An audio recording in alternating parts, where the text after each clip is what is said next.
எந்த முசீபத்து வந்தாலும் நான் அல்லாவை 4 விஷயத்திற்கு புகழுவேன். மிகப்பெரிய இஸ்லாமிய உலகின் நீதிபதி காசி ஷுரை அவர்கள் சொல்லுகிறார்கள், எந்த முசீபத்து வந்தாலும் 4 புகழ் சொல்லுவேன் அல்லாவுக்கு.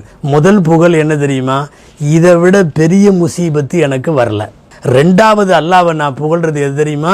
இவ்வளவு பெரிய சோதனைக்கும் பொறுமை காக்கிற ஒரு மனசு அல்லாஹ் எனக்கு கொடுத்துருக்கான், இதுக்காக அல்லாவுக்கு புகழ். 3வது என்ன தெரியுமா? அற்புதமான வார்த்தை இன்னா லில்லாஹி வ இன்னா இலைஹி ராஜிஊன் என்பதை சொல்லுவதற்கு நசீபு தந்ததுனால ஒரு தடவை நான் அல்ஹம்துலில்லாஹ் என்று அல்லாஹ்வை புகழுகிறேன். 4வது புகழ் என்ன தெரியுமா? நல்ல வேளை இந்த முசீபத்து என் குடும்பத்துக்குள்ள போச்சு, என் காசு பணத்துக்குள்ள போச்சு, என் உடம்புக்குள்ள போச்சு, என்னுடைய தீனை கெடுக்கல. தீனை பாதிக்காத அளவிலே இருப்பதற்காக ஒரு அல்ஹம்துலில்லாஹ். எல்லா இழப்புகளிலும் அல்ஹம்துலில்லாஹ் என்று அல்லாஹ்வை சொல்லுவதற்கு இறைவன் ஒரு வாய்ப்பை ஏற்படுத்தித்தான் வைத்திருக்கிறான்.